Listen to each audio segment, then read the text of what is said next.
what to do. The world has a major problem, and that is that we are way off course in our goal of achieving sustainable development.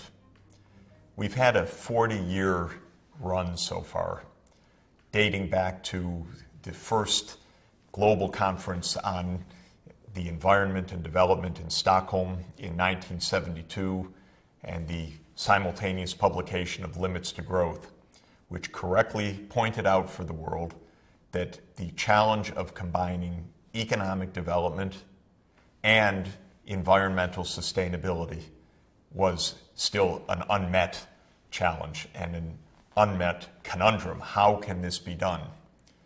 20 years later, the world met at the Rio Earth Summit and adopted 3 major treaties that we've discussed on climate change, on biological diversity, and on combating desertification. 20 years later, in June 2012, the world met for a 3rd time on these great issues. Leaders came together from all over the world and took stock. And what they realized was a very unsettling and powerful set of truths. On the one side, all of the evidence pointed out that the diagnosis first made back in 1972 was fundamentally correct, that the problem of combining economic growth with social inclusion and especially environmental sustainability was a challenge that was so far unaddressed and getting worse. Second, they concluded that the major actions which were hailed at the time as historic breakthroughs at the Earth Summit in 1992 had not succeeded. I've already noted on several occasions the 3 F's on the report card given by Nature magazine to the Earth Summit. The F for climate change, the F on biological diversity, the F given on the Treaty on Combating Desertification. Not one of them delivered as promised. So with that in mind, world leaders at the Rio +20 summit in June 2012 resolved once again to join this battle. And that's where we are today.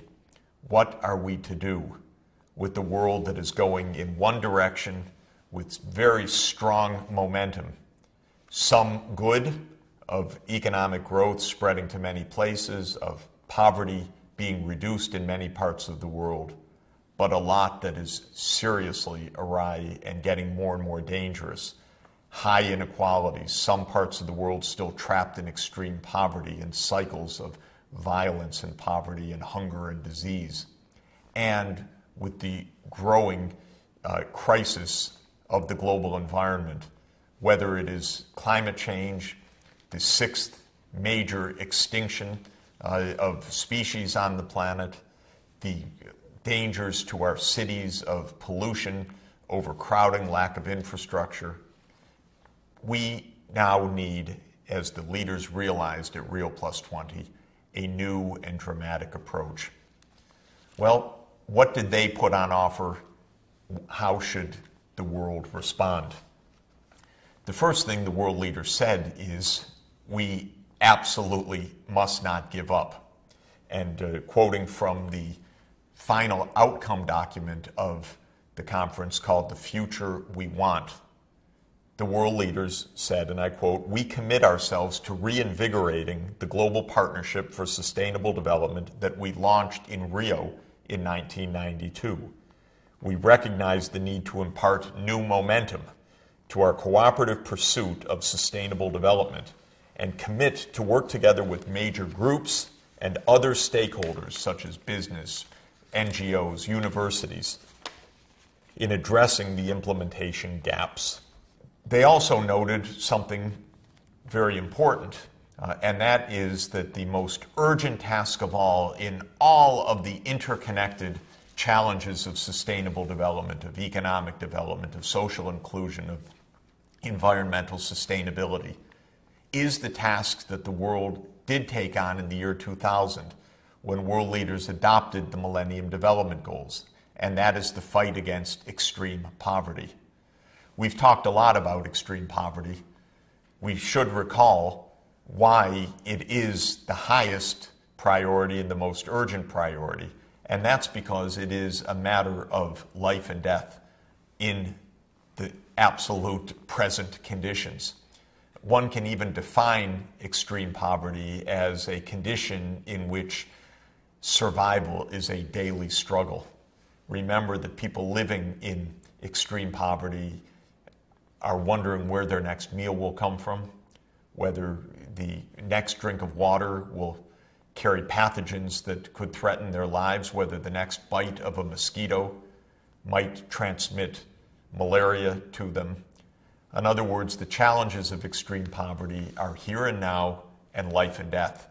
And since 7 million children are dying every year before their 5th birthday of conditions that are either completely preventable or, if not completely preventable, essentially fully treatable, we have this crisis, the opportunity, the moral challenge in front of us. And so when the world leaders met at Rio Plus 20, they also noted right at the beginning of the future we want, something that I regard as completely correct. They said, and I quote, "Eradicating poverty is the greatest global challenge facing the world today and an indispensable requirement for sustainable development. Unless we tackle the end of extreme poverty, we're not going to complete the challenges on the other aspects of sustainable development either." Quote, "In this regard, we are committed to free humanity from poverty and hunger as a matter of urgency.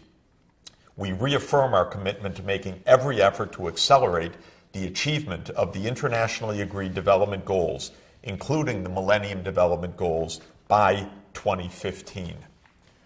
So, in 2012, the world leaders said, we have 3 years left of the 15-year period on the Millennium Development Goals. Let's use those to accelerate progress.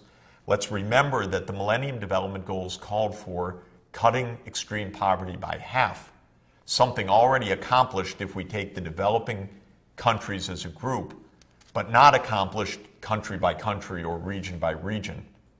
And so a lot of work left to do to 2015. But then continuing on after 2015 to complete the job. Now here is where I think the leaders made the single most important step at Rio Plus 20.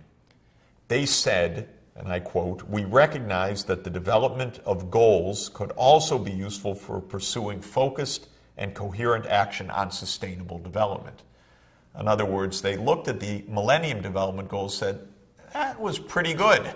That helped to mobilize world efforts on fighting poverty. We need a similar approach on mobilizing world efforts on sustainable development in all of its complexity.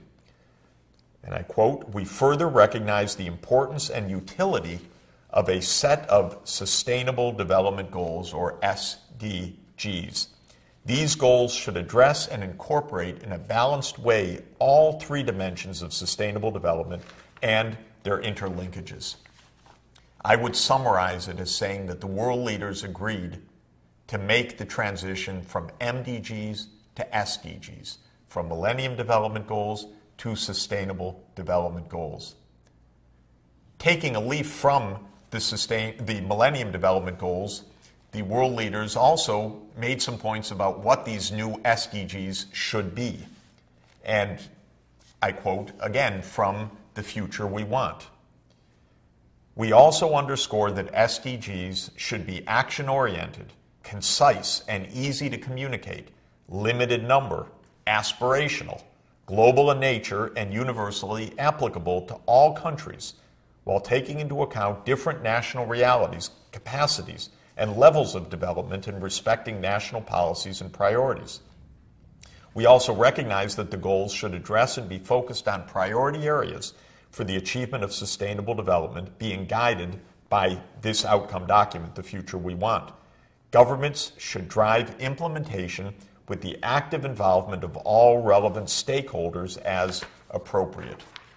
Well, here you have it, what I think is a potentially historic decision to move to a new global agenda with a set of universally applicable sustainable development goals, and to have those goals help guide the world, rich and poor countries alike, in a new era, giving new impetus, new power, new social mobilization, new resources, new political will to a challenge that's been more than 40 years somehow in our awareness, 20 years under international law, but to date not successfully causing a change of direction for the world. Now, in the outcome of Rio Plus 20 and the call for putting sustainable development at the very core of the international development agenda, UN Secretary General Ban Ki-moon honored me and gave me a good challenge also, which was to help create a global network of problem solving. And I've mentioned before this new Sustainable Development Solutions Network.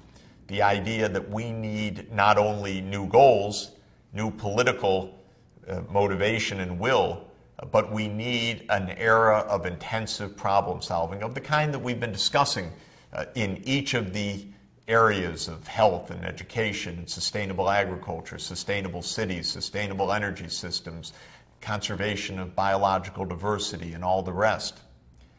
The SDSN, guided by its Leadership Council, took on a challenge to advise the United Nations and the Secretary General in particular on what the new Sustainable Development Goals might be, because these will be negotiated to the year 2015 and then be operational beyond. And so the Sustainable Development Solutions Network proposed a concise set of 10 goals that could be a framework of action.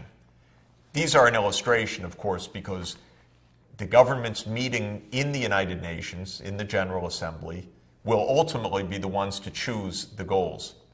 But I want to discuss what the SDSN proposed, because I think that it shows the power, the range, and the kind of orientation that the SDGs should have and can have to guide us after the year 2015. So the SDSN group said 10 goals maximum, and I think that that's a reasonable number. It's pretty hard to get all of the objectives of economic development, social inclusion, environmental sustainability, and good governance within a list of 10 goals. But to have more than that would take away the concise power of a limited, clear, easily understandable set of universal goals. So here are the 10 proposed by the Sustainable Development Solutions Network. Goal number 1, end extreme poverty, including hunger. And the more specific definition is end extreme poverty in all its forms. In other words, complete the Millennium Development Goals, including hunger, child stunting, malnutrition, and food insecurity, and give special support to highly vulnerable countries. The basic idea of goal number 1, and it's goal number 1 not by accident, but because it is the highest priority, is to complete the task started by the Millennium Development Goals of ending extreme poverty. Now, one thing to keep in mind, the World Bank, in its leadership group, voted in 2013 to take on the specific objective for the bank to contribute to ending extreme poverty by the year 2030. So the idea that completing the Millennium Development Goals in the sense of ending extreme poverty in all its forms, income, hunger, disease, lack of access to basic infrastructure, can be accomplished by our generation is becoming official policy. SDG number 2, achieve development within planetary boundaries. Now this ought to make sense by now. It says in the subtitle, all countries have a right to development that respects planetary boundaries, ensures sustainable production and consumption patterns, and helps to stabilize the global population by mid-century. So the idea is to give support to continued economic growth, especially in the developing countries, to give support to convergence, that developing countries and developed countries should converge in living standards by the developing countries being able to raise their living standards. But for this to happen within the planetary boundaries. And we know through all of our discussions that that means changes in the way that we use energy and produce energy, changes in the way that food is grown, changes in the way that cities are designed and built, and so forth. SDG number 3, ensure effective learning for all children and for youth for their lives and their livelihoods. So this is the education goal. It is not stated simply as children in school, though that's important. It's stated as effective learning, so that children are imparted with the skills that they need to be productive, to be fulfilled in their lives, to be good citizens, and to be able to find decent jobs. We know that as technology is changing, the pathways to decent work also require decent skills and good education. And SDG 3, as recommended by the Sustainable Development Solutions Network, puts a focus on that. SDG 4, achieve gender equality, social inclusion, and human rights for all. The point is clear. We know that sustainable development rests on one core dimension of justice, fairness, social inclusion, and social mobility. And we've seen that gender discrimination, discrimination against minority groups, discrimination against indigenous populations are huge barriers to full participation in economic life and to a life satisfaction that is attainable if we honor human rights, if we live up to the Universal Declaration of Human Rights. SDG number 5, again, as recommended by the Sustainable Development Solutions Network, achieve health and well-being at all ages. So the subtitle of this is to achieve universal health coverage at every stage of life, with particular emphasis on primary health services, including reproductive health, to ensure that all people receive quality health services without suffering financial hardship. All countries will also promote policies to help individuals to make healthy and sustainable decisions regarding diet, physical activity, and other individual or social dimensions of health. We saw that it is possible to reduce child mortality dramatically, to reduce maternal mortality dramatically, to raise life expectancy, to control many diseases at very, very low cost. SDG number 6, improve agricultural systems and raise rural productivity. And in the more elaborate statement, it says improve farming practices, rural infrastructure, and access to resources for food production to increase the productivity of agriculture, livestock, and fisheries, raise smallholder income, reduce environmental impacts, promote rural prosperity, and ensure resilience to climate change. We saw the challenges facing smallholder farmers. We've seen the problems of depletion of fresh water, depletion of fisheries, the impacts of climate change, the need to create new technology-based and information-based systems for smallholder farmers to help raise the most impoverished of these families out of poverty and to ensure that farm systems are resilient to the changes that are coming and more productive. So SDG 6 recognizes the centrality of sustainable agriculture and, as part of that, the sustainability of the food supply. SDG 7, empower inclusive, productive, and resilient cities. With the longer statement, to make all cities socially inclusive, economically productive, environmentally sustainable, secure and resilient to climate change and other risks. Develop participatory, accountable, and effective city governance to support rapid and equitable urban transformation. We've talked a lot about the urban challenge, and we have seen, using the illustration of New York City, how cities can plan in detail for their sustainability on many dimensions, and the recommended SDG 7 calls on cities all over the world to take on this challenge. SDG 8, curb human-induced climate change and ensure sustainable energy. Clear. And the longer statement of this goal is to curb greenhouse gas emissions from energy, industry, agriculture, the built environment, and land use change to ensure a peak of global CO2 emissions by 2020 and to head off the rapidly growing dangers of climate change to promote sustainable energy for all. We know that we need to cut approximately by half world emissions by 2050, even as the world economy grows perhaps threefold between now and then. This means the decarbonization of the energy system, while at the same time ensuring that electricity and modern energy services are available for all. A huge challenge. It can be done, but it will require much faster action than we have been taking to date.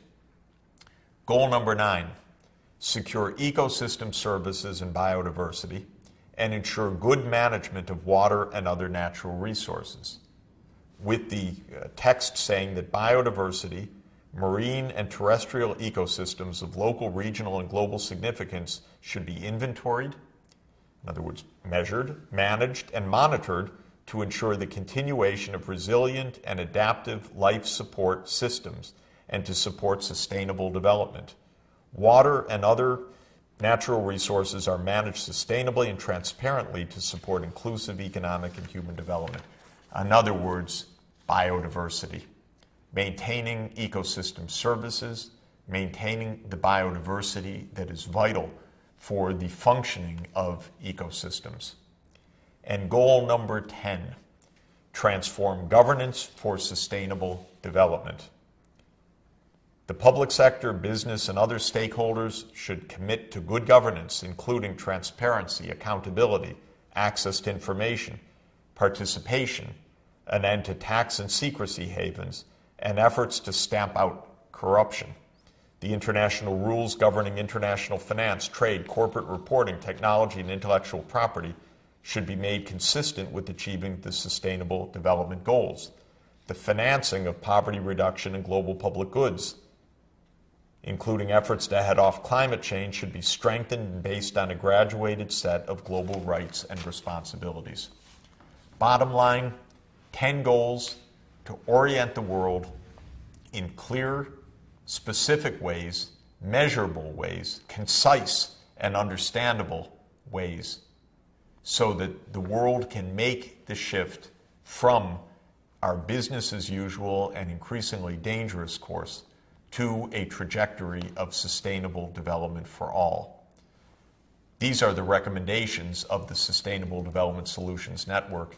It's up to the world's governments, following the mandate given at the Rio Plus 20 Summit, to choose the Sustainable Development Goals and set a Sustainable Development Agenda for the post-2015 period to make the transition from MDGs to SDGs. Can these SDGs be achieved? Can this huge effort succeed? Let's take a look.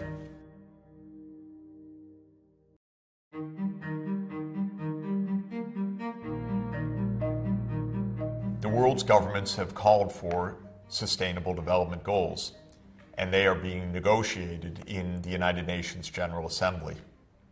But does it really make a difference? Will a new set of goals somehow help the world to do what it hasn't yet been able to do, to shift from a business as usual and increasingly dangerous path of economic development to a path of true sustainable development? Well, here we can look at some evidence, and I think it's pretty powerful evidence, and that is to ask, what have the Millennium Development Goals meant for the world? The UN adopted in September 2000 in the General Assembly the Millennium Declaration, including the Millennium Development Goals. And as we have talked about at some length, those 8 goals became the centerpiece of the development effort for poor countries around the world. Did they really make a difference? The answer seems to be yes, that there has been a marked acceleration of poverty reduction, disease control, and increased access to schooling and infrastructure in the poorest countries of the world, and especially in Africa, as a result of the Millennium Development Goals. They helped to organize a global effort. Why do goals matter? I think that the answer has many different aspects to it. First, goals really are critical for social mobilization. The world needs to be oriented in a direction to fight poverty or to help achieve sustainable development. But if we don't enunciate for ourselves that that's important, it's very hard in our very noisy, disparate, crowded, congested, overwhelmed world to mobilize a direction and a consistency of effort to achieve any of our common purposes. And so stating the goals helps all over the world for individuals and for organizations and for governments to say, yes, we've agreed. That's a good direction. There's a second aspect that the MDGs showed, and that is peer pressure. When the MDGs were adopted by all governments, governments had to show we're doing something. And even if they were not necessarily so inclined innately or deeply to take on this effort, by being international goals, they knew that progress was going to be reported, or the failure of progress, even worse, was going to be reported. And peer pressures came in where leaders at summit meetings, for example, or at the UN General Assembly would say, how are you doing on the Millennium Development Goals? What steps have you taken? What progress? I saw you didn't make so much progress these past years. That kind of dynamic has been absolutely real. A third way that goals have mattered is in mobilizing what I like to call epistemic communities, or knowledge communities, to be a little bit more prosaic about it. Epistemic communities are networks of expertise, knowledge, and practice around challenges like growing food, or fighting diseases, or designing and implementing city plans. And when goals are set, those communities of knowledge and practice come together. I've watched how the goal to fight malaria, for example, has helped to organize the world's malariologists, that is, the scientists and practitioners who, as a career and as a life calling in many cases, have taken on the challenge of fighting malaria. By virtue of having that goal, that community rose up, said, we as a community of expertise and practice need to do something about it. That's extremely important because governments by themselves, politicians, elected officials, certainly do not have the expertise that exists in these epistemic communities to guide action. And these knowledge communities can make critical recommendations of what actually to do. The MDGs mobilized epistemic communities in malaria control, in HIV/AIDS, in safe health, in primary education, in access to water, in access to energy. How do I know? I watched it happen and I participated in some of it when I was a director for then UN Secretary General Kofi Annan. We had the Millennium Project under his auspices, which mobilized about 250 experts from around the world of these various epistemic communities to think through in much more detail how the various Millennium Development Goals could actually be achieved. And finally, goals not only mobilize knowledge networks, but they mobilize stakeholder networks as well. What's a stakeholder network? By that I mean that if you're fighting malaria in Ghana or in Tanzania or in Uganda, you need to get around the table.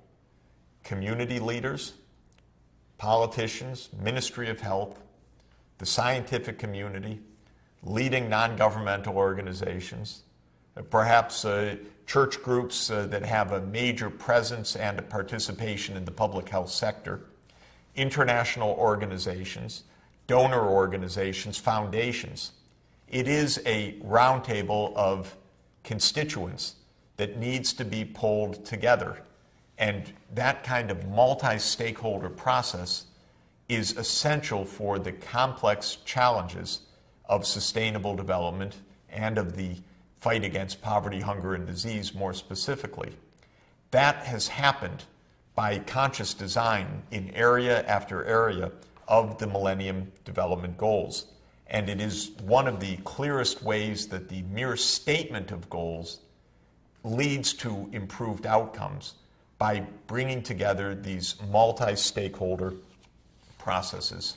I believe that to summarize all of this, no one has ever put it better than President John F. Kennedy 50 years ago in one of the greatest speeches of the modern presidency, which I will refer to shortly at somewhat greater length because I think it is a model also for us. But in his famous peace speech in June 1963, President Kennedy had a word to say about setting goals because he was interested in that speech in setting a goal of peace between the United States and the Soviet Union. President Kennedy said, "By defining our goal more clearly, by making it seem more manageable and less remote, we can help all people to see it, to draw hope from it, and to move irresistibly toward it." That's the essence of the importance of goal setting, helping people to see the goals, and by making them more manageable and less remote, by spelling out how they can be achieved, people can be led to move towards it. And as President Kennedy said on that occasion, to move irresistibly towards the goals. So what have been the accomplishments of the Millennium Development Goals, and what have been their major weaknesses? Probably the biggest accomplishments have been in the area of public health. Remember that 3 out of the 8 Millennium Development Goals are about health, reducing child mortality, maternal mortality, and the control of the epidemic communicable diseases. And in all of those cases, the MDGs have made a very big difference. Why were they so effective in those areas? First, MDGs 4, 5, and 6 could be stated in terms of specific, quantifiable targets. Reduce under 5 mortality by 2/3, reduce maternal mortality by 3/4. You can measure, you can count, you can assess, you can compare outcomes with targeted pathways. And so the ability to state goals clearly is very, very important. Second, you could make those goals seem more manageable and less remote by saying, here's how malaria can be fought, not just out of goodwill, but out of long-lasting insecticide-treated bed nets, under the deployment of community health workers, the use of rapid diagnostic tests, the use of artemisinin and combination therapies. In other words, that panoply of technical innovations that underpin a practical path to success. Third, there were specific funding mechanisms attached.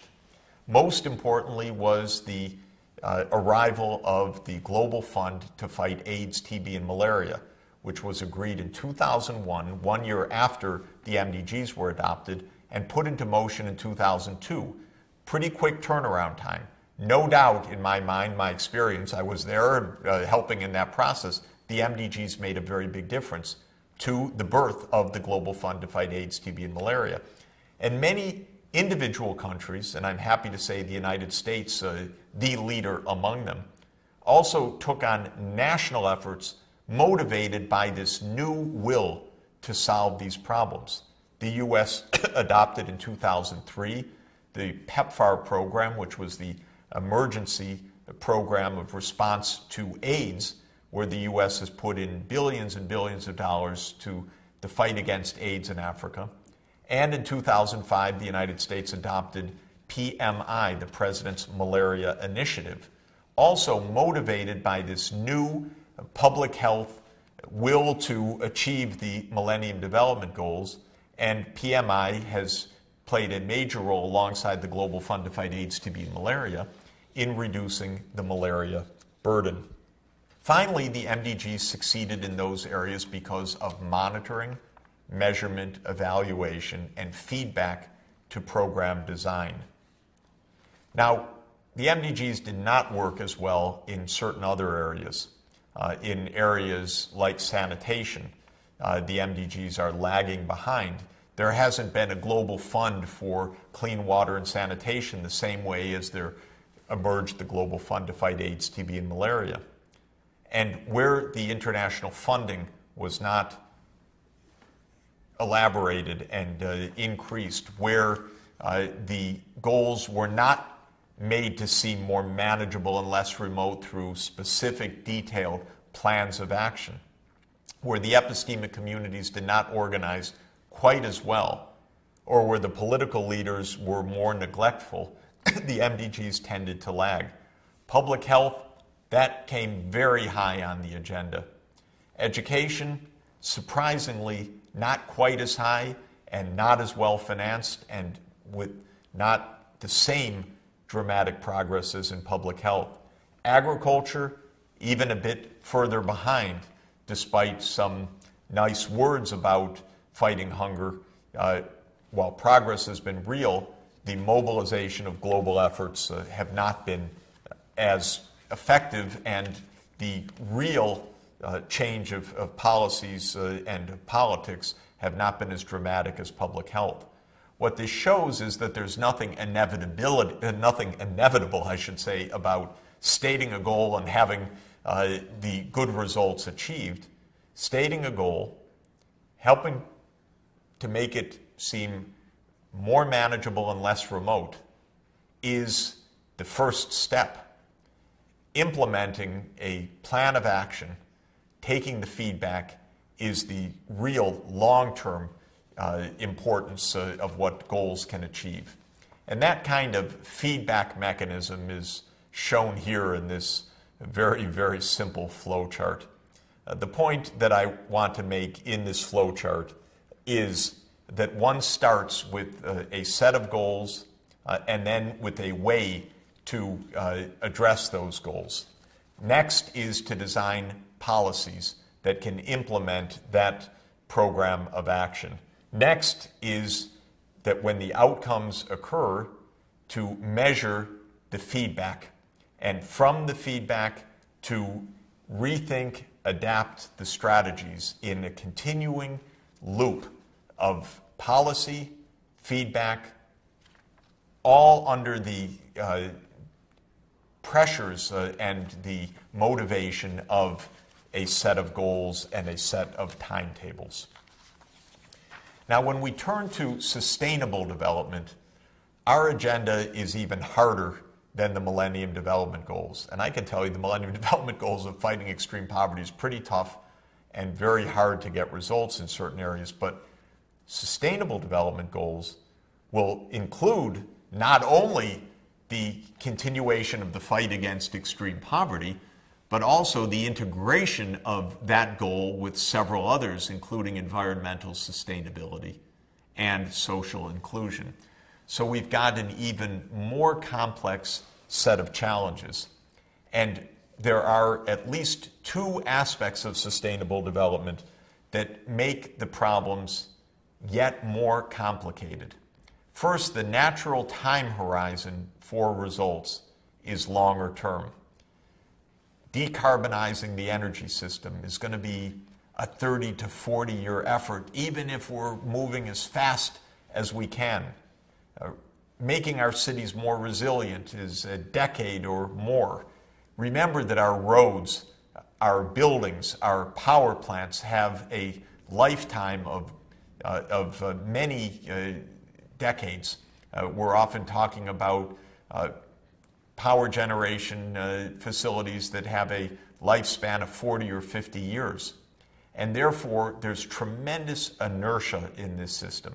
And there's also, therefore, a tremendous need to be able to look forward not to 2 years or 5 years, but to 20 years or to 30 years in setting the kinds of frameworks to actually achieve those 10 Sustainable Development Goals or their equivalent. There are two specific tools that will be important for translating SDGs into reality. The first of those tools is called backcasting. I've mentioned it before. Rather than forecasting what's going to happen in 2040 or 2050, one backcasts to say, in 2050, we need to be in such and such location. We need to have such and such level of greenhouse gas emissions.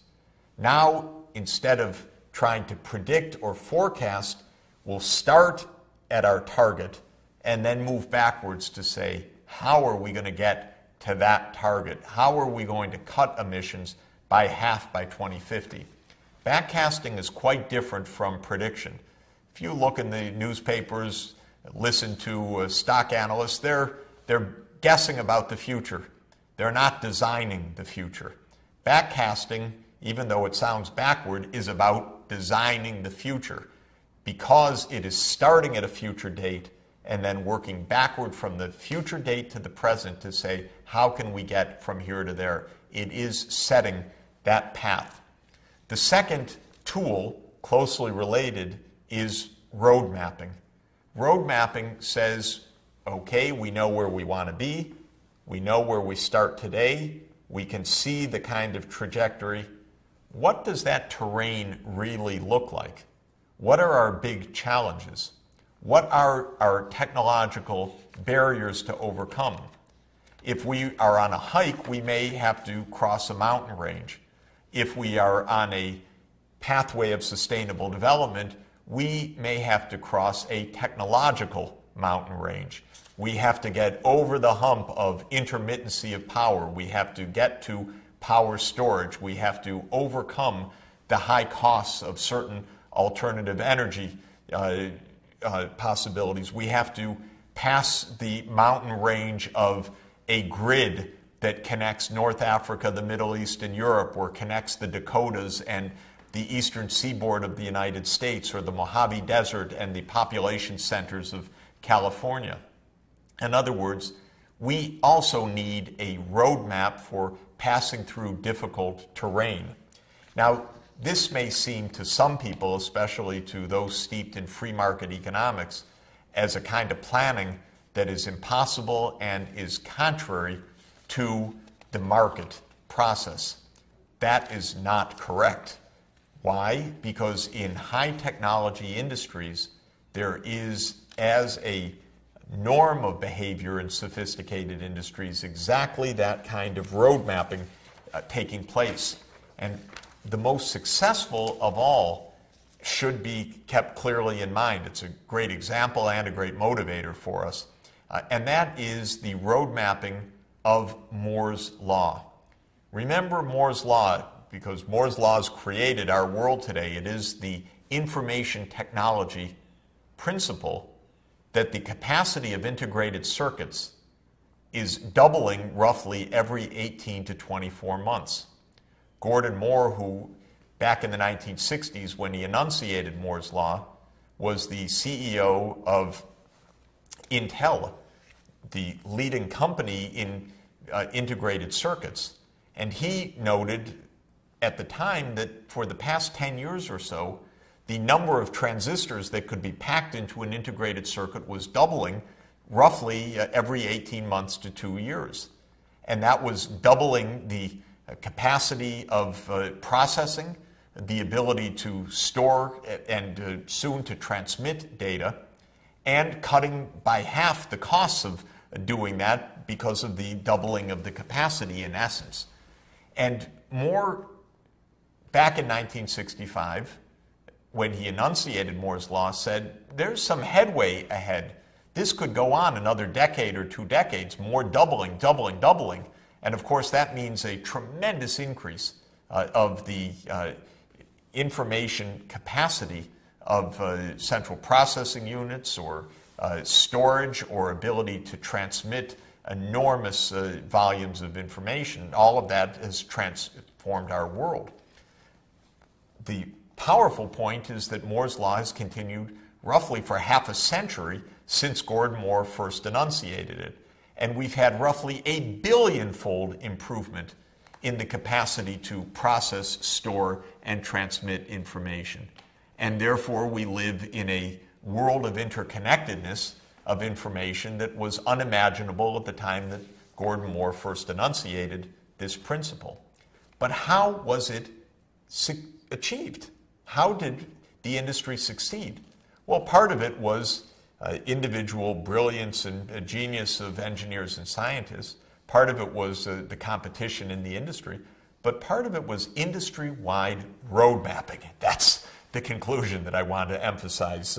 And one of the aspects of that road mapping is a formal process called the International Technology Roadmap for Semiconductors, where leaders in the industry got together and said, what are our mountain ranges to cross in the future in getting the continuation of Moore's law? How do we push ahead another 2 decades of this doubling of capacity of the integrated circuitry every 2 years?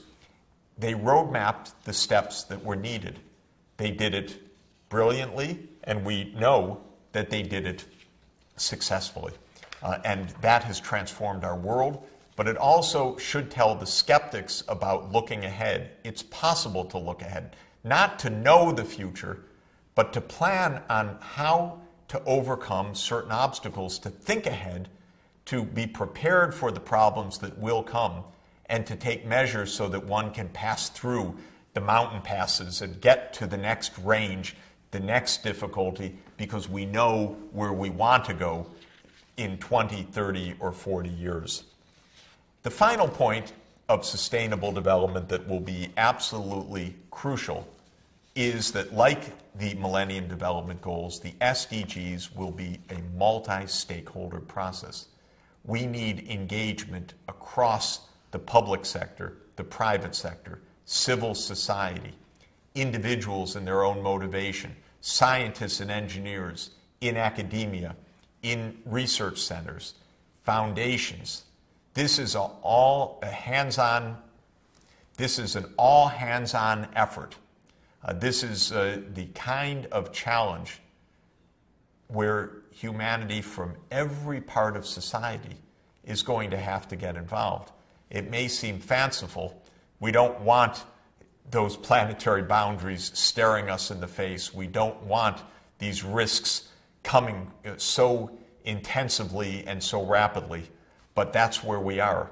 And that's why the speed of action is so important, and why the multi-stakeholder approach that mobilizes all parts of society will be so vital.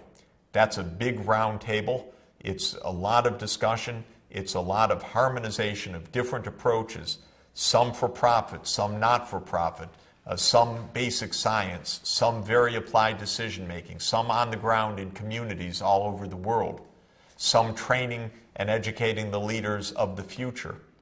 But all of these interconnected parts of a global social network will need to be brought together in effective problem solving, decision making, and implementation of the Sustainable Development Goals.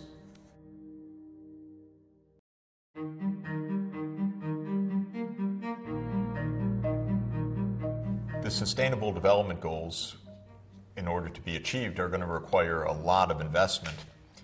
A lot of new infrastructure is going to have to be built. A lot of new kinds of power plants are going to have to be constructed. A lot of healthcare outlays will be required. A lot of education outlays will be required.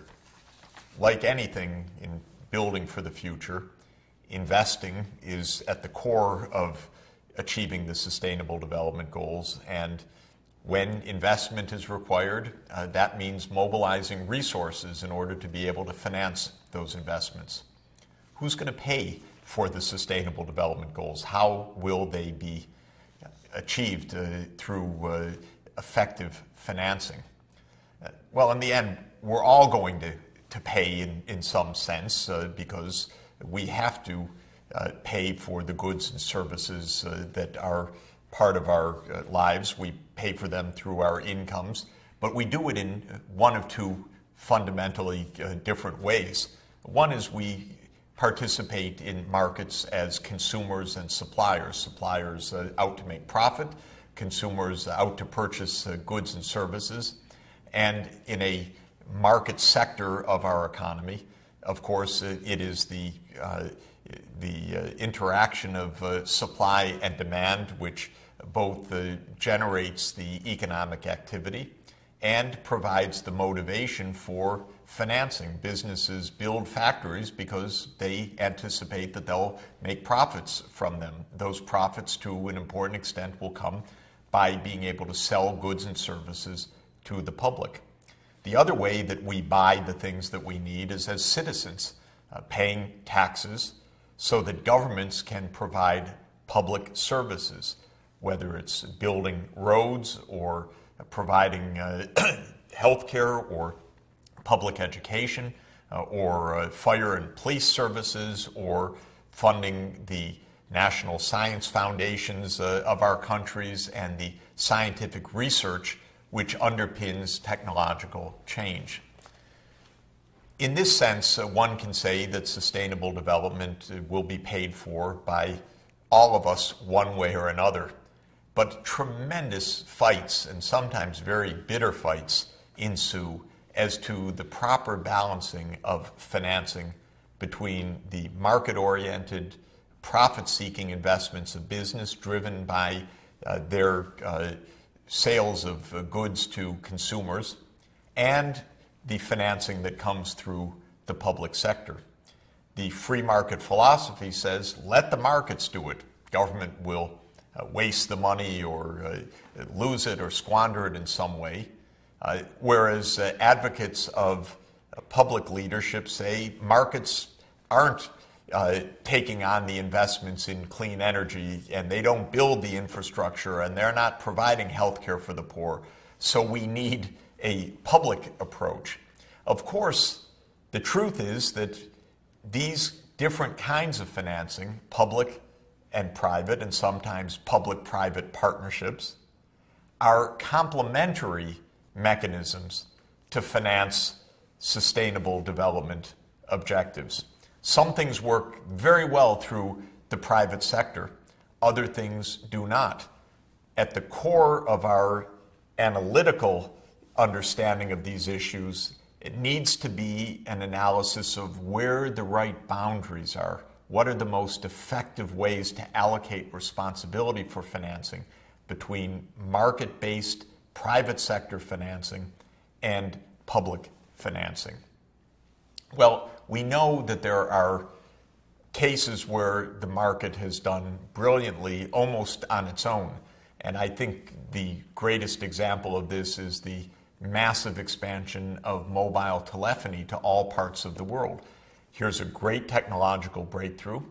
We all love our mobile phones. And in a short period of time of roughly 25 years, the number of mobile subscribers has increased from some tens of millions around 1990 to more than 6 billion subscribers today, including many of the world's poorest people. This was not on the basis of a government program. This was on the basis of private providers looking for profit, making investments in base stations and other aspects of connectivity like fiber optic lines, and consumers buying their phones and buying access to connectivity. So this is an example where markets have done it, even though, of course, we should keep in mind that the underlying technologies that made this possible started with basic science, solid-state physics, quantum mechanics, and then applied engineering, much of it of which was financed by the public sector originally and then taken up by the private sector. Now, other kinds of activities in no way had the kind of dynamics of mobile phones. When it came to malaria control, when even markets plus subsidies were the preferred mode of organization for financing malaria control back more than a decade ago, the uptake was very, very small. When companies producing insecticide-treated bed nets were trying to market those bed nets to the public, they found that the poorest people absolutely were not consumers, were not customers for them, even though they needed those nets to stay alive. The fact of the matter is they were so impoverished that they couldn't afford them. And when it came to organizing the delivery of malaria control systems, community health workers, links to clinics, diagnostic services, outreach, availability and access to the right kinds of medicines, the private sector approach simply wasn't delivering. Very, very poor people, sick and dying of malaria, were not customers. They were simply very poor people, and the systems did not emerge. Then came the Global Fund to Fight AIDS, TB, and Malaria, the President's Malaria Initiative, stepped up public financing through budgets, tax revenues being collected either in the U.S. and then used as international assistance, or in the malarious countries themselves, where domestic budgets, albeit limited because of the poverty of those countries, contributed to the fight against malaria. Then much more comprehensive measures could be introduced, but not as a profit-based activity, but as a provision of social services. Well, economics teaches us a lot about where the right boundaries are. And let me mention some of the reasons why the private approach, which we'd love to be the universal one if it actually solved problems, doesn't solve problems in particular and very important cases. First, for the poor. Markets, one can say, are designed to ignore the poor. The poor have no money, or very little of it. They're not good customers in many, many cases. And markets in that case, when they feel you can't make a profit from that, pass over the poor, and the poor, if it's a question of access to health care, for example, can die as a consequence. And that's why we discuss the concept of merit goods, that there are areas of our economic life, health, education, and other areas where government should provide services, whether people can pay for them or not, because these are meritorious goods that for a number of reasons should be universally accessible. So that's one place where public financing is essential. Public financing is essential in areas where for other reasons it's very hard to recoup the returns on an investment in a direct cash sense. Consider investing in basic science. That kind of knowledge is freely available. Scientists need to publish their papers in journals that are read by everybody. The returns to science come in the broad improvement in society, in the uptake of that basic science, maybe by an inventor who then owns a patent, but the scientist doesn't patent the basic forces of nature which that scientist is discovering or uncovering in her or his research. And so basic science requires public financing because the profit motive by itself will not be sufficient. Fortunately, many countries have recognized this, even for centuries, offering prizes or grants, first from the kings and queens and princesses, now from our governments and voted by parliaments and Congress, to agencies like the National Science Foundation, which support the basic science. And public finance we know to be very important for social insurance when people are left unemployed by shifts of global markets, when they succumb to other kinds of hardships that can't be insured effectively in private markets. Government is there as a kind of social safety net. These are all reasons why public financing will be crucial for the Sustainable Development Goals, and where for poor countries that don't have a tax base adequate to meet the SDGs in their own countries, international help from taxpayers from the high-income countries will also play a vital role. Now, there are many areas where the private sector is the natural way to finance advances. The big power plants that will be built will by and large be built by private companies in the future. But in order to give the right incentives to have those investments, we know that we will need corrective pricing. For example, a carbon tax, which shifts the investments of power generation companies to wind and solar power as opposed to coal-fired power plants, for example. So even when the financing is within the private sector, a proper regulatory framework and corrective measures, for example, to put prices or taxes on social costs like pollution or carbon emissions is very important to make sure that the private economy providing the financing is investing in the right areas driven by market signals that are giving accurate indicators of overall social costs and social benefits.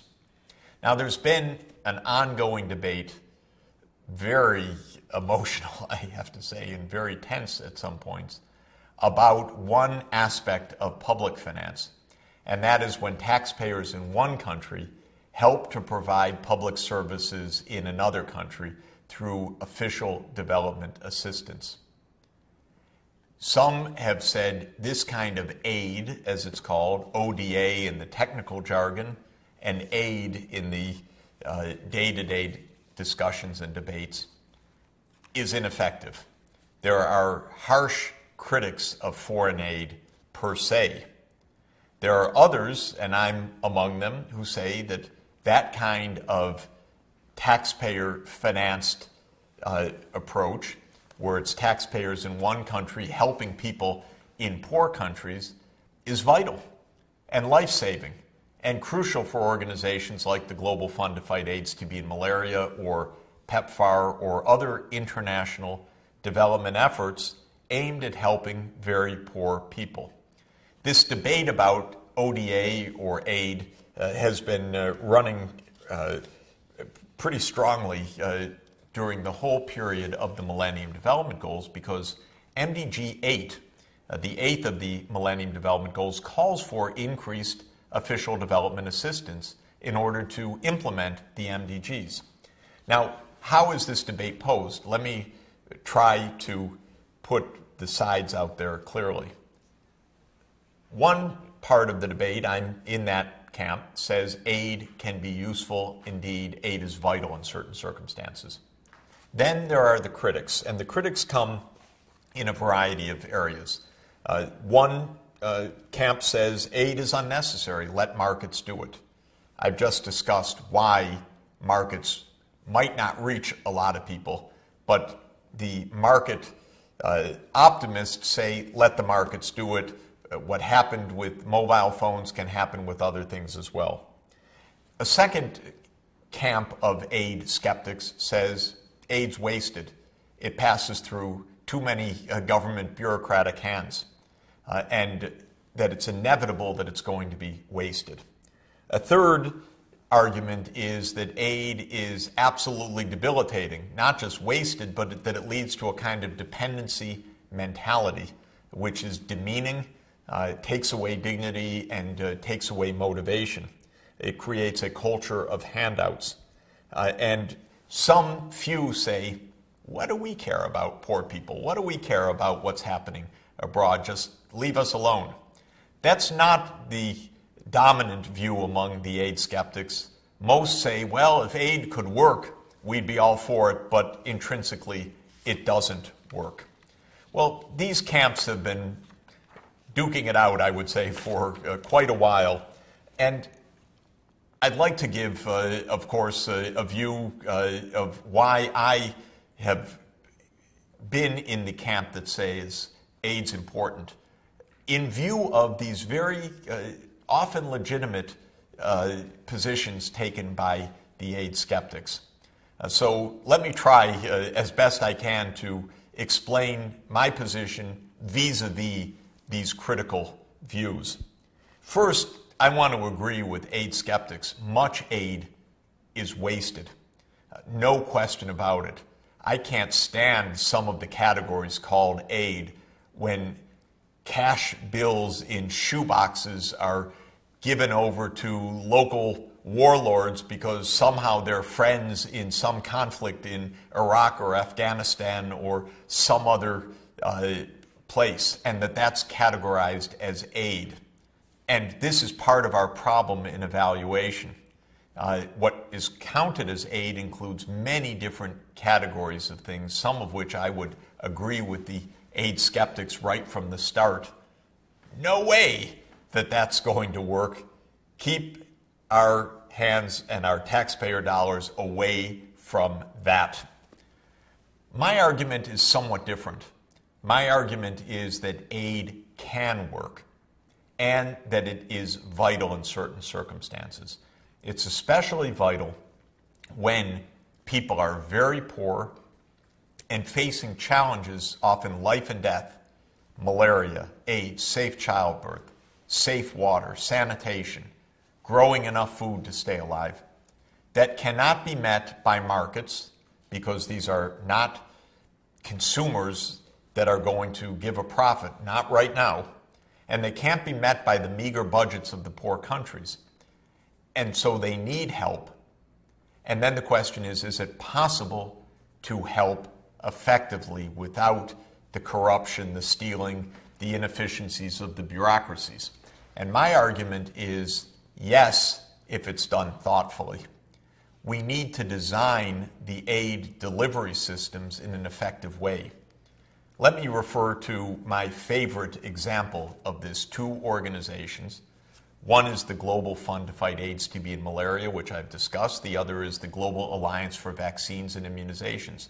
Both of them pool the aid from the richer countries, have an expert process of evaluating proposals for the use of the aid by recipient countries, and then monitor very closely whether that aid is effective. To my mind, that exemplifies the ways that aid can work. Pool the resources of many donors into a common pot so that the process is simplified, streamlined. Put it under careful scrutiny with the expert review and with careful quantitative monitoring and evaluation. Check what's being done. Don't hand over that shoebox to a warlord filled with cash. Rather, have a plan of action that a certain amount of money is going to be used to procure bed nets, anti-malaria medicines, diagnostics, emergency obstetrical equipment, and so forth. And then monitor what happens afterwards by close reading. The evidence, in my view, is quite strong. This kind of aid has worked. So while there were huge skeptics 10 years ago, the Global Fund and Gavi, in the case of immunizations, have both delivered on their word. We've seen the results on the ground. There have been cases of corruption, but because the system is closely monitored, because there are quantified targets, because there is follow-up, even when there is money stolen, and there will be in any human system, it's possible to stop, check, correct, and move forward. That kind of feedback system that is so essential.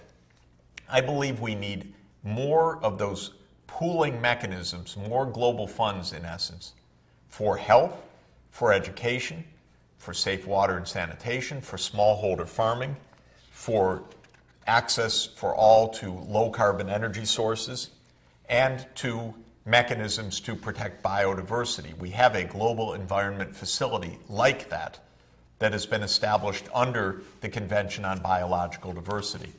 A major step forward. Funding those global funds properly, managing them with rigor, professionalism, oversight, and therefore efficacy is the hallmark of a successful official development assistance effort. The ideologues often say it just doesn't work. But all they're doing, in my opinion, is lumping together the kinds of policies really doomed to fail with those that are compelling and likely to succeed, and blurring these differences rather than clarifying them and saying, let's go in the direction in which success is very likely.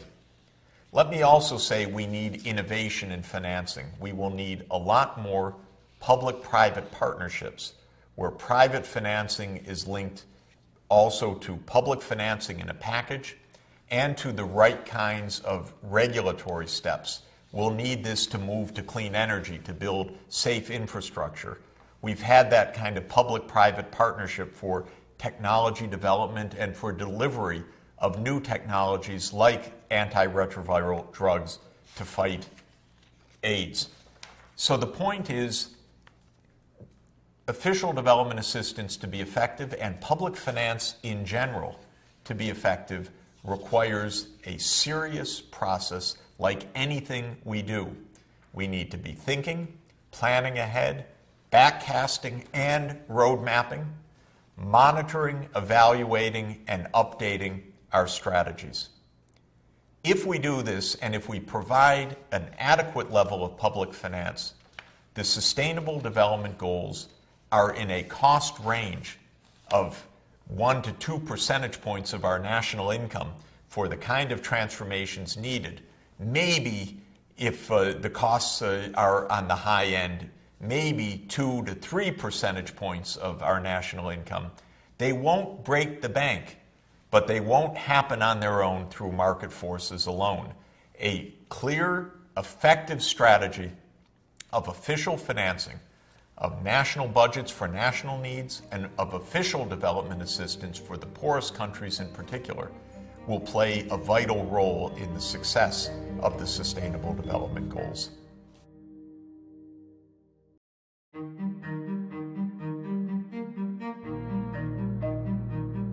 As you know by now, I like to consider sustainable development as having 4 major dimensions.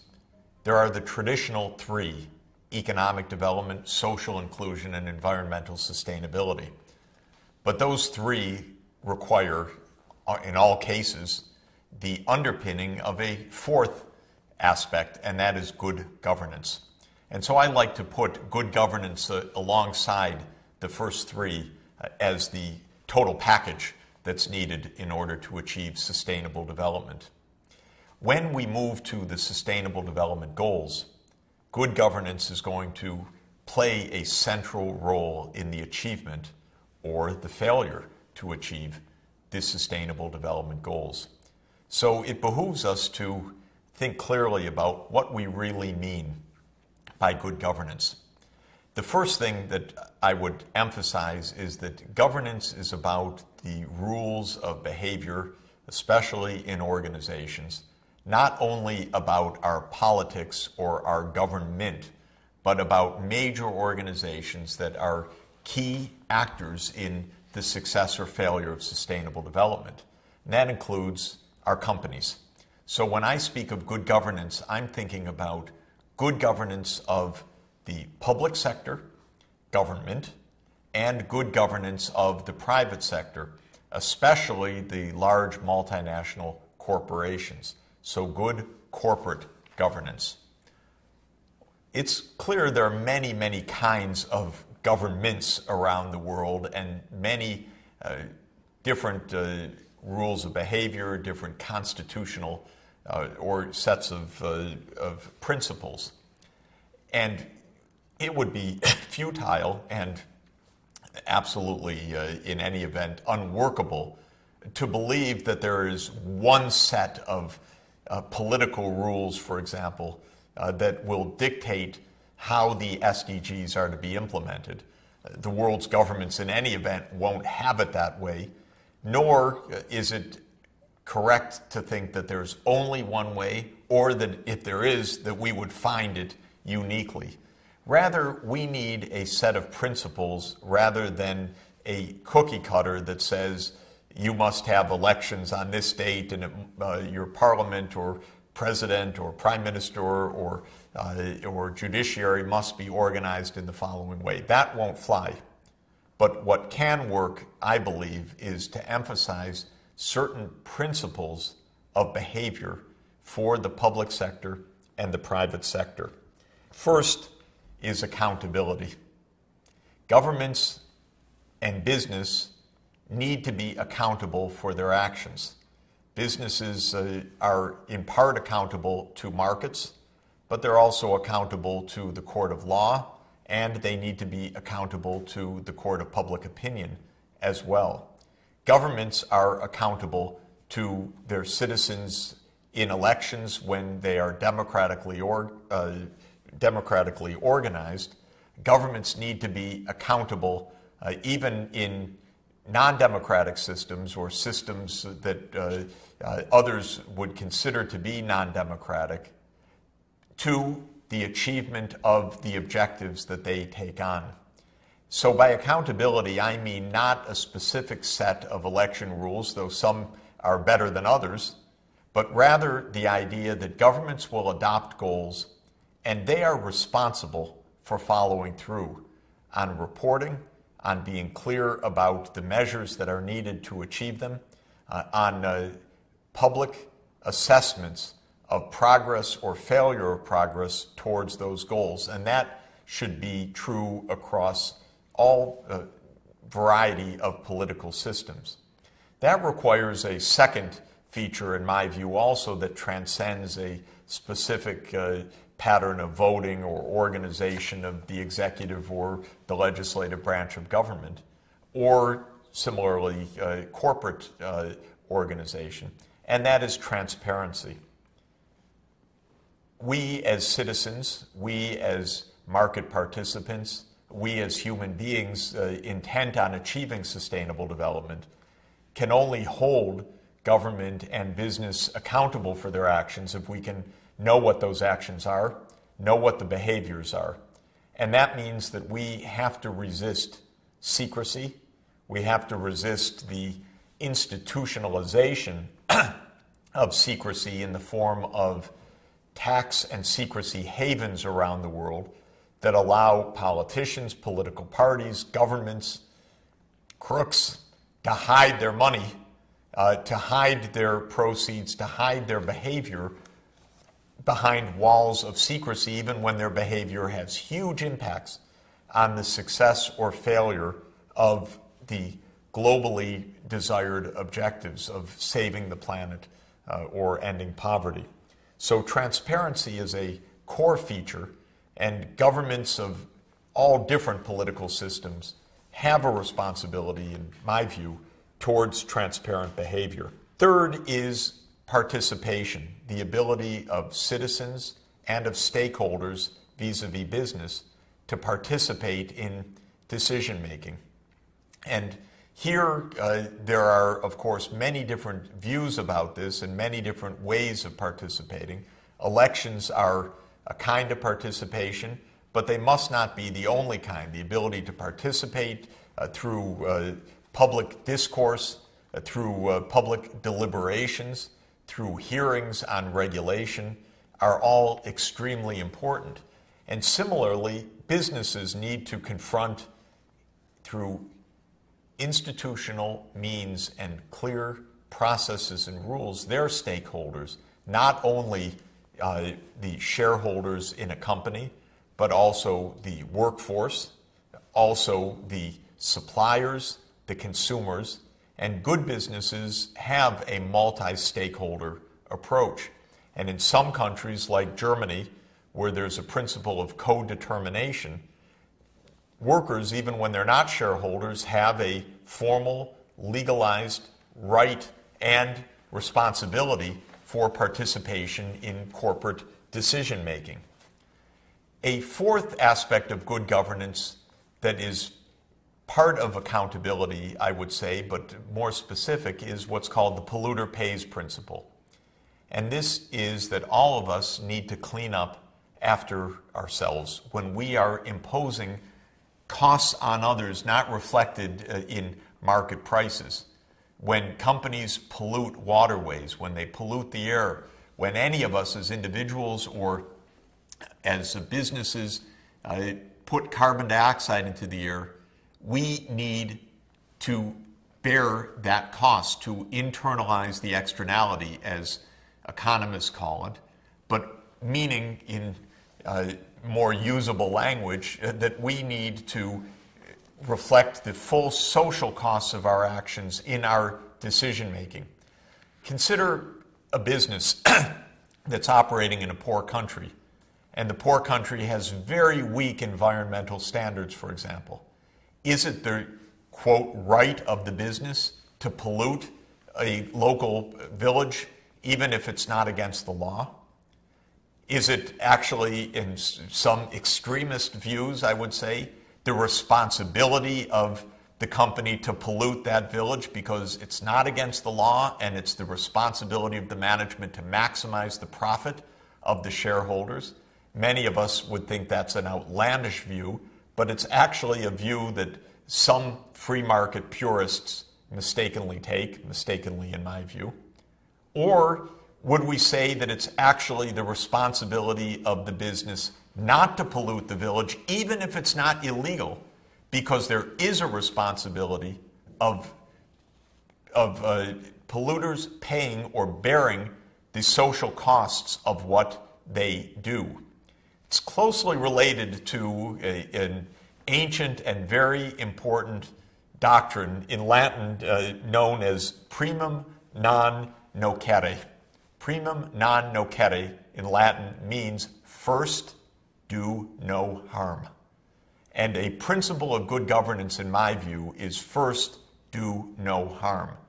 Even if the law, for whatever reason, allows you to impose costs on others, it is a responsibility, I would argue, not to do so, because our higher responsibility is an ethical responsibility. First, do no harm. Don't try to find every loophole or every escape valve that allows, quote unquote, for pollution, for imposing costs, for destroying other species, destroying habitat, because it is allowed, because a company can make money from it. Finally, I would say good governance includes, in a general sense, a commitment to sustainable development. A government that says, after the SDGs are elaborated, we don't care. That's not our agenda.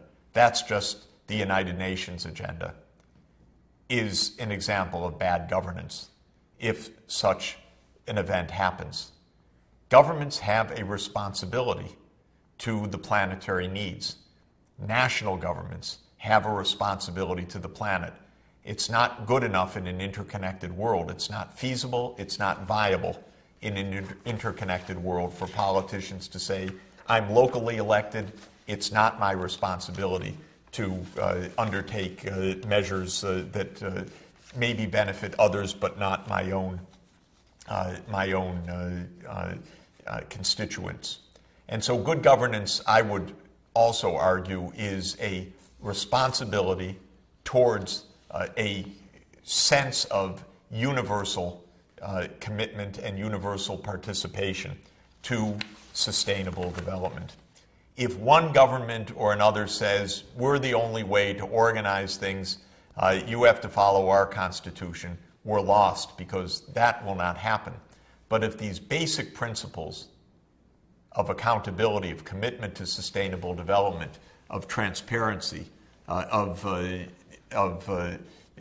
polluter pay principle, of participation, of primum non nocere, first do no harm, can be universally adopted in some approximate form, we can make important headway of governments working far more effectively together and businesses playing a responsible role in their position in the world system.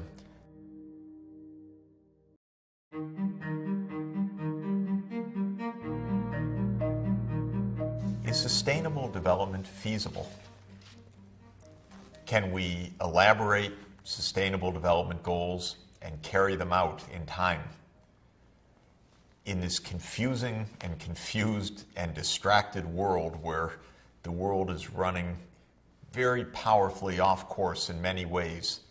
Climate change, the sixth great extinction, cities in danger, food supplies under threat, massive dislocations, widening inequalities of income, high youth unemployment, politics not working very well. Is it even conceivable that we can get on course?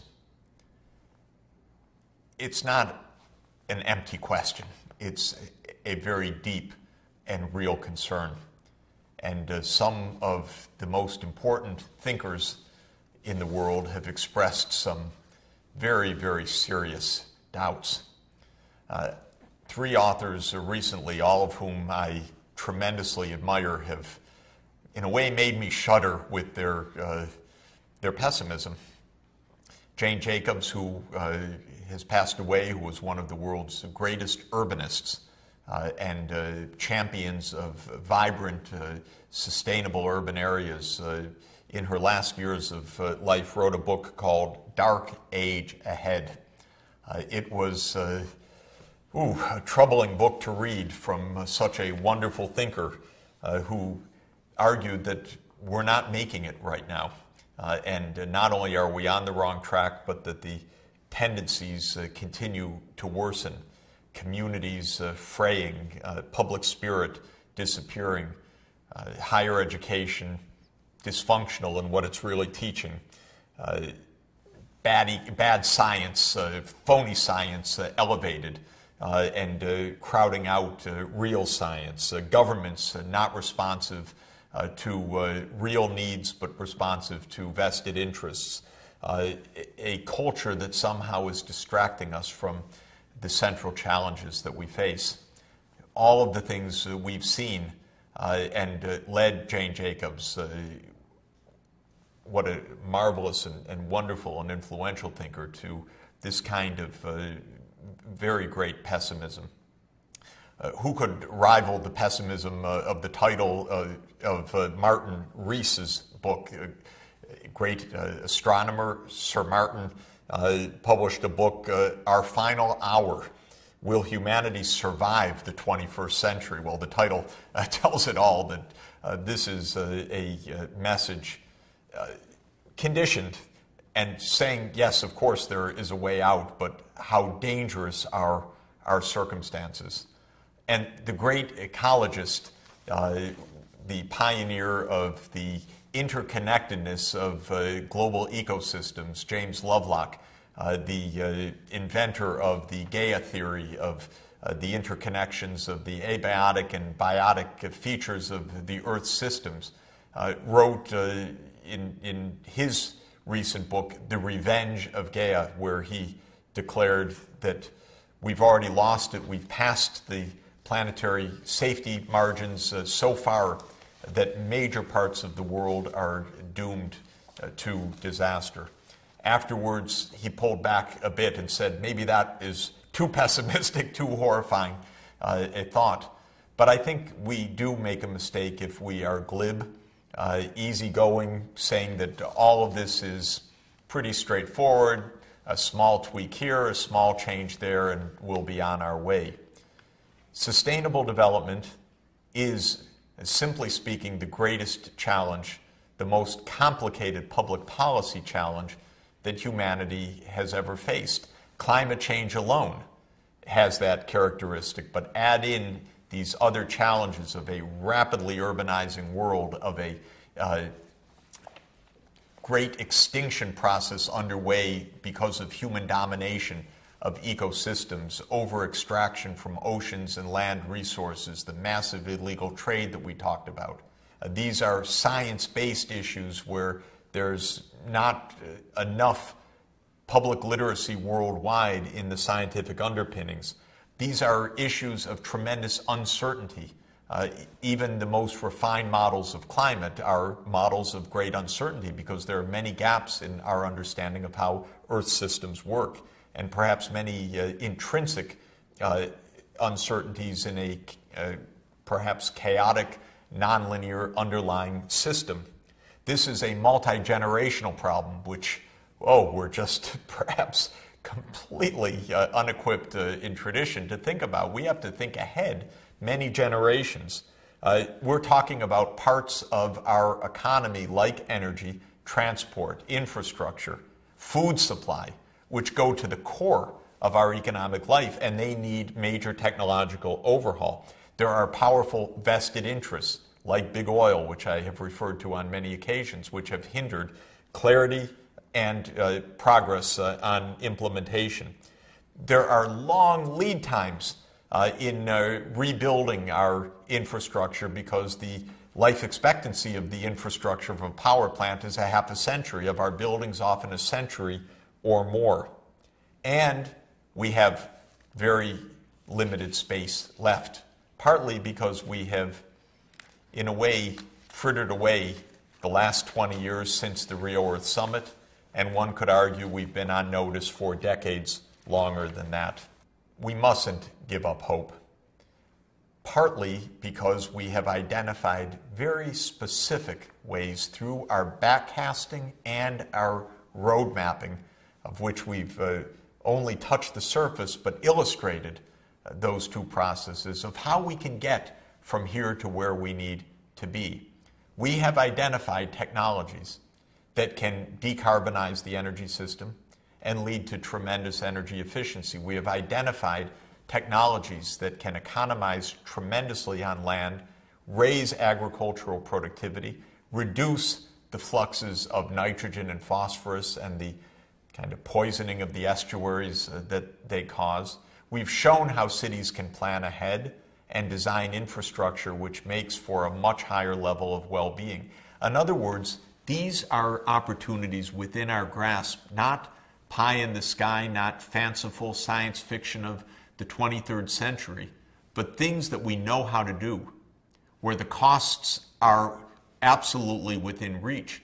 And in many cases, such as wind power, for example, where the costs are already close to the alternatives of fossil fuels, where we already have, as I've mentioned before, with the term grid parity or near grid parity with these renewable energy sources. So we can already see ways through the backcasting and the road mapping, the identification of the pathways of how we could succeed in the Sustainable Development Goals, just as the world has made tremendous progress in the Millennium Development Goals. I also believe that despite the cynicism, the darkness, the confusion, the miserable politics in my own country and internationally on many of these issues, that we can make a breakthrough. Even though it looks as if the political systems are unresponsive, things can change. And the most important message I would give is that ideas count. Ideas matter. And they can have an effect on public policy far beyond anything that can be imagined by the hard-bitten cynics who say that idea isn't backed by the money, it's not backed by the power, the influence, the insiders, the elites, so you don't stand a chance. Because throughout history, ideas have been transformative. And I think about some of the greatest movements in history of transformation of the last 2 centuries that have accompanied our journey of modern economic growth itself.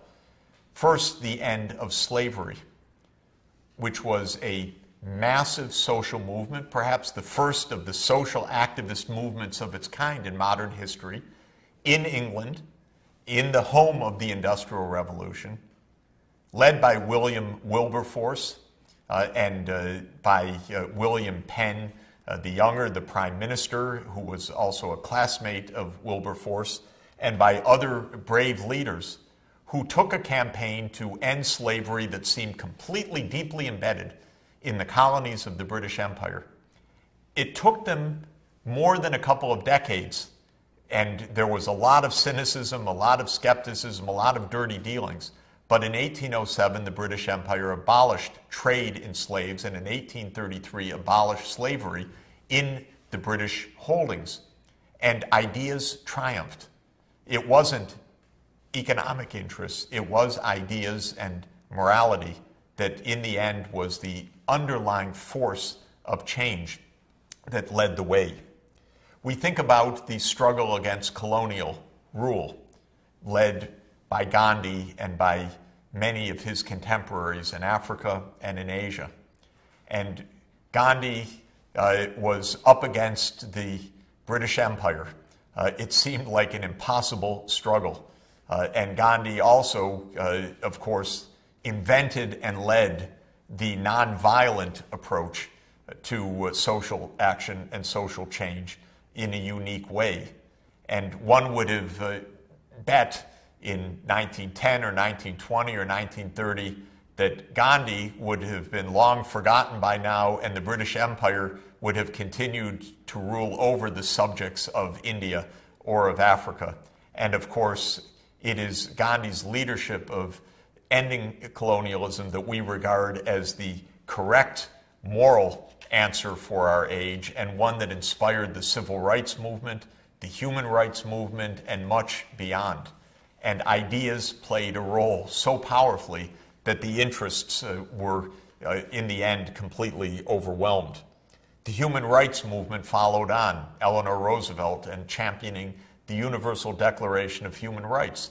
And we know that that wonderful document, the Moral Charter of the United Nations, does not exist in its full reality in the world. We know that it is violated massively every day, and that millions, indeed billions of people live without the basic rights, civil, political, or the economic, social, and cultural rights that are theirs as human beings and reflected in the Universal Declaration. But we know that the Universal Declaration has changed the world, and it has expanded the reach of human rights. It has expanded the recognition and cognizance of human rights, and those human rights ideas have empowered major initiatives like the Millennium Development Goals, which have turned into real results on the ground. And so ideas, again, playing an enormous role. And those ideas, of course, inspired the civil rights movement. And we're at the 50th anniversary, at the half-century mark of the civil rights era in the United States and Martin Luther King's remarkable leadership. Again, nonviolent, inspired by Gandhi, empowered by notions of human rights. As President John Kennedy said about the civil rights movement, that it raises issues as old as the scriptures and as clear as the United States Constitution. It was a moral issue, and ideas and morality paved the way for great breakthroughs, not finished by any means, but important breakthroughs led by ideas. And the women's rights movement and gender equality, which is playing such a magnificent and crucial role in enabling the world to get on a path of sustainable development, is another idea of our time. It's been hundreds of years in the making, but it's had great advance in recent decades, often in the least likely places in the world because of the most brave people. And that brings us to the ideas of our time, the idea that we could end extreme poverty, now an official idea of an official system institution like the World Bank, and soon I think that will be at the core of new set of sustainable development goals, and the idea of sustainable development more generally as a world commitment to a safer and more prosperous and more just planet. Now, to get there in all of these ideas, there has had to be an underpinning of ethics. And when we talk about moving to global sustainable development goals, we're talking also about the need for a shared global ethics. And it is heartening that many of the world's religious leaders, coming together already 2 decades ago in the Parliament of World's Religions, and then in many meetings since then, have declared that the world's religions share a common ethical underpinning, which makes it possible, even in a highly diverse world, to think about the concept of a shared ethics that could underpin a shared commitment like Sustainable Development Goals. Among those shared ethics is the one that I have emphasized, primum non nocere, first do no harm. This is sometimes expressed as do not do to others what you would not have them do to you, the golden rule. Or as it's expressed sometimes in its positive way, do unto others what you would have them do unto you. That golden rule is an underpinning of all great religions. It is a measure of equality, of fairness of process, of mutual responsibility that can be an underpinning for a global ethical effort that makes it possible for the world to take the ideas of sustainable development and to turn them into practice. Skeptics have said throughout the ages that ideas can't win, but all of the examples that I've indicated have stressed the opposite. One of the darkest figures of modern history, a mass killer, in fact, Joseph Stalin famously said in the 1930s when he was beseeched by a French diplomat to give more space for religious freedom for the Catholics in the Soviet Union, Stalin famously answered, "The Pope, how many divisions has he got?" And that was real politics of one of the most brutal practitioners of real politics in history. But we know that Stalin and his system are gone. It was Pope John Paul II that played such a role, in fact, in the end of communism in Eastern Europe and in the Soviet Union, and that made possible a rebirth of human rights in those regions. Stalin was given his answer. And another great action half a century ago, I think, gives us a lot of practical example and inspiration today. And that was a quest of President John Kennedy in 1963 to make peace with the Soviet Union, months after the world nearly came to nuclear annihilation in the Cuban Missile Crisis in October 1962. Kennedy succeeded in negotiating a peace treaty with the Soviet Union in the form of the Partial Nuclear Test Ban Treaty, where both sides agreed to a major action to step back from the nuclear arms race, and more importantly, to ease the tensions that had brought the two parties to the brink of nuclear war. And what is absolutely astounding for me and inspiring is that Kennedy used ideas, not power, but ideas, to bring about this mutual accommodation and this advance of peace. And it's worth listening to his words because they can teach us today about how sustainable development can be achieved. President Kennedy gave a speech on June 10, 1963, which is called his Peace Speech. It's a speech about values, human rights, and ideas. And the most important idea is the idea that humanity can solve its problems peacefully and can live together because what we have in common is so much more important than what divides us. Let me read you some of the message of Kennedy's peace speech. And I quote, he says that no problem of human destiny is beyond human beings.